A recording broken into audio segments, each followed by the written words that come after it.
وفاقي حکومت آرمی چیف جنرل عاصم منیر ته یو بل ډیره غټه عہده ورکړه چې نوم یې دی فیلډ مارشل.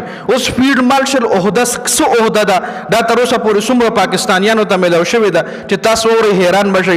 دا یوه ډیره غټه عہده ده. دا تر اوسه پورې جنرل عاصم منیر چې کوم دی د پاکستان آرمی چیف دا دویم کس دی د پاکستان په تاریخ کې چې دله دا عہده میلاویږي. دې نه مخکې چاله میلاو شوې ده.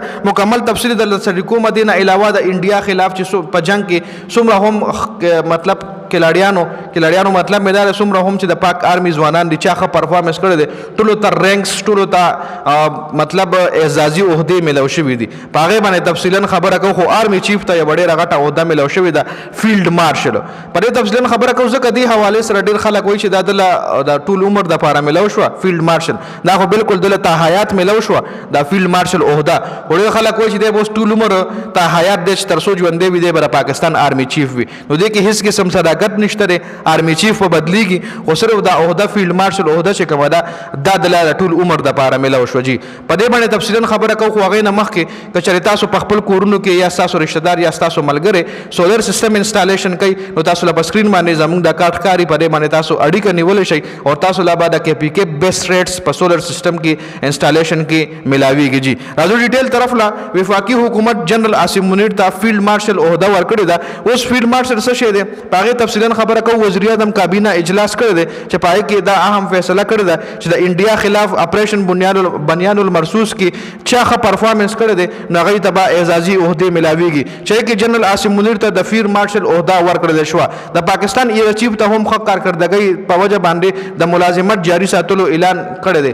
د پاکستان چې کوم ایئر چیف دی د پاکستان ایئر چیف د هغه آلریډي خپل عہده د هغه چې کوم دورې دغه سروس هغه مکمل شوی. دورې سروس هغه مکمل کړی دی. مطلب اوس په پنشن کېدو هغه ویلي چې دا ښه پرفارمنس کړی تم خپل کار خپل ملازمت جاري وساته. او کم کسانو چې نور هم ښه پرفارمنس کړی دی نو هغوی له هم اعزازات ورکولی شوي دي. عاصم منیر هم پریس کانفرنس کړی دی. عاصم منیر ویلي دی چې د فیلډ مارشل عہده میلاوېدو باندې د ټول قوم زه شکریه ادا کوم او زه د صدر او د وزیر اعظم هم شکرګزار یم چې هغوی ماله دا عہده راکړه. دا اعزاز د قوم امانت دی او دا اعزاز د ټول قوم دپاره د فخر خبره ده. اوس فیلډ مارشل څه شی دی راځئ په دې باندې ډیټیل سره ډسکشن کوو. فیلډ مارشل د پاکستان په تاریخ کې په دویم ځل باندې دا عہده جنرل عاصم منیر ته میلاو شوه. دې نه مخکې صرف یو سړي ته میلاو شوې ده. جنرل ایوب ته دا عہده میلاو شوې وه په خپل دغه کې په خپل دغه چې کوم پرفارمنس و هغه له دا عہده میلاو شوې وه جنرل ایوب ته. او جنرل ایوب نه پس دا عہده چې کوم دی جنرل عاصم منیر ته میلاو شوه. نو دې مطلب دا نه دی چې دی به اوس ټول عمر دپاره آرمی چیف وي. د چې کوم کله خپل ټایم پوره راشي دی به آرمی چیف نه بدلیږي.